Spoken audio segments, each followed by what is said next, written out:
Now, on a related note, aside from education, Palestinians in the West Bank and Gaza are also now facing a dire issue of water scarcity. In fact, when UN Watch's Hillel Neuer was interrupted at the UN Human Rights Council, the floor was then handed over to the Palestinian Return Center, whose rep discussed how nearly 660,000 Palestinians in the West Bank and roughly 90% of those in Gaza have limited access to clean water. And while the PRC has been outed as Hamas's organizational arm in Europe, there is a Palestinian water problem, as detailed in a recently published UN report. So here to discuss the issue is founder and director of Palestinian Media Watch, Itamar Marcus. Itamar, thanks so much for being with us. Now, the report says that some 14,000 Palestinians in Area C, that's Israeli-controlled, of the West Bank, have no connection to water. That's 660,000 in the West Bank overall have limited access well below the recommended daily intake, and that just 10% of the 2 million Gazans who are living there have access to clean, safe water. These numbers are expected to get worse. What are the reasons for this?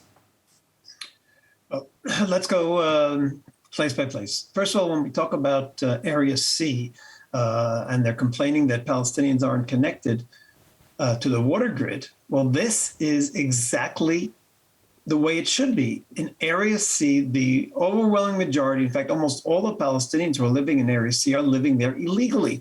Area C is under Israel's jurisdiction. Any building has to be done with Israeli permission. The European Union and some European countries have been funding Palestinians building in Area C for the sole purpose of stealing this land from Israel before any negotiations take place about it. So, of course, if somebody comes and illegally builds a house on your land and then wants to ask you to be connected to the water grid, that's outrageous. That's the first thing.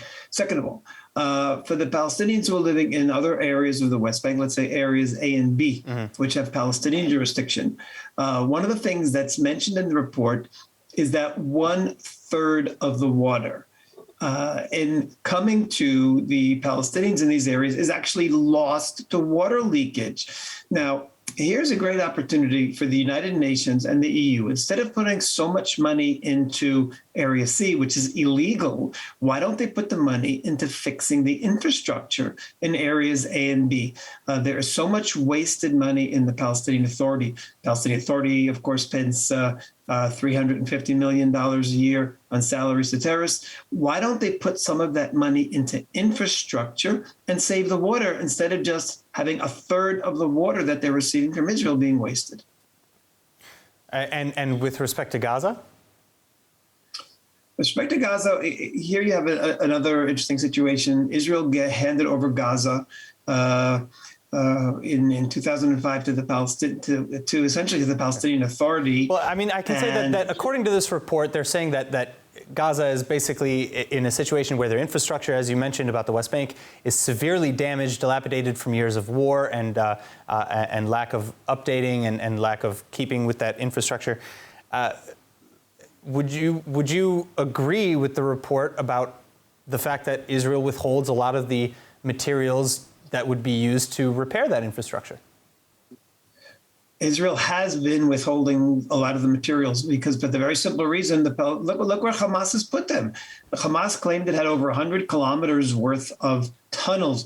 Well, those metals and steel and cement that would be needed for the water systems would be going into those tunnels. I'll go beyond that.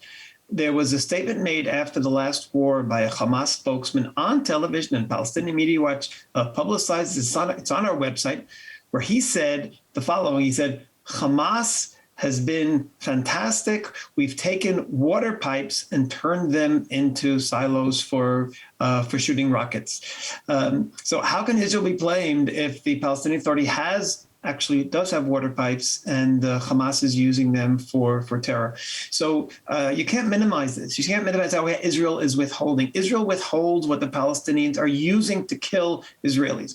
It also should be noted that Israel recently did allow a large amount of these materials to go in, and hopefully there will be proper supervision so we won't end up having more loss of Israeli life because of Palestinians misusing Israel's goodness and using those, turning them into weapons to kill Israelis. And now we also know that and the UN did acknowledge this, that Israel is already working to create a new pipeline to Gaza to at least double their intake of water. But how else can maybe this solution be solved? What other solution might there be to providing water where it's most needed without, at least in the case of Gaza, providing materials to Hamas? Well, it's known Israel has offered to work with the Palestinians on desalinization. They don't want desalinization. There have been many offers that Israel has made that the Palestinians have refused. One of the things that we have to notice is that the Palestinian Authority, since its inception, has creating lots of miserable conditions for its people, and in order to be able to blame Israel. For example, the whole refugee, do you realize that 60% of the residents of Gaza are still technically refugees living in refugee camps? The Palestinian Authority won't let them go out of refugee camps and have a regular life. Why? Because the Palestinian Authority wants them to continue suffering, because suffering creates hatred for Israel. So they make them suffer by not letting them get on with their lives and getting out of the refugee camps in Gaza. And of course, they hate Israel. And they blame it on Israel. Same thing here with the water. So much of this water situation, again, is misused funding by the Palestinian Authority. If the EU and the UN wants to help solve their water problem, start putting money into those infrastructures. Make the PA put its own money. Tell the PA, you know what, take that $350 million a year and put it that you're giving to terrorists right now and put it into water systems and water infrastructure, and you probably solved your entire problem. Itamar Marcus, thank you so much for your insights. You're very welcome.